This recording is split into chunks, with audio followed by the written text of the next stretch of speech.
A man sent his mom off to a nursing home to avoid caring for her. When he visited her 15 years later, he cried after he heard what she endured quietly. Joe was the only child Chris and his wife Petunia gave birth to.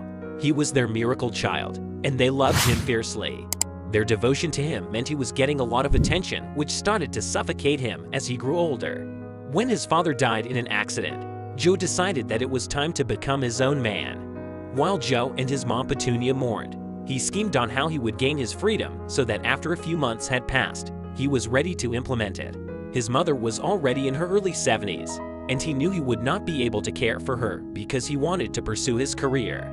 It made him decide to send her to a nursing home. Almost a year after his father passed, Joe put his mother in a nursing home, sold their home, and used the money to move to a city. Petunia had initially been at odds with the idea of going to a nursing home.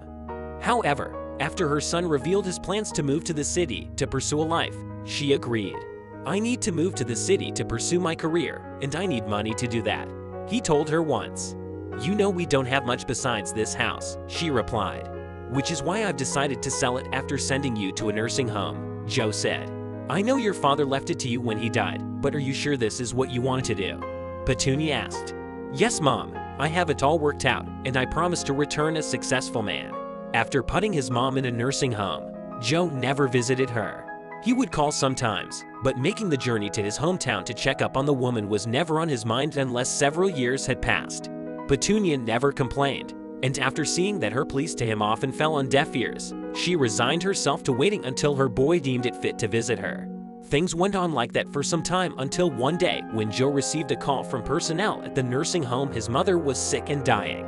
He was on the first train out of the city that morning to rush to his mother's side. He tried to reach her during the journey, but was told by those caring for her that she was in no state for a phone call.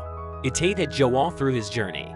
He was afraid of what would happen if he arrived too late. There was a lot he wanted to apologize for. In his ambition, he had forgotten her, leaving her to waste away in a facility surrounded by strangers and refusing to even visit her. The train was not the fastest means of travel, which meant Joe had more than enough time to ruminate on his wrongdoings. Now that he knew he was about to lose Petunia, it felt like he had wasted a lot of time and was running out of opportunities to spend any more with her. When the train finally pulled into the station, Joe hurriedly got off and started making his way to his mother.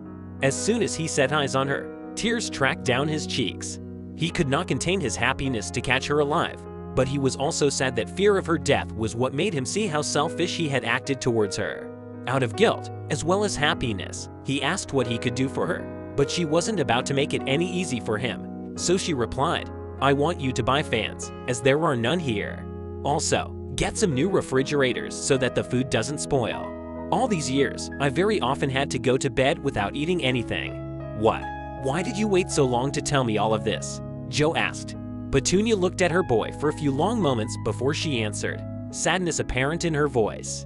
"Son, I was able to get used to the hunger and heat. It's not that hard to do when you've got no choice. What I'm really scared of is that you won't get used to it when your kids put you in a place like this."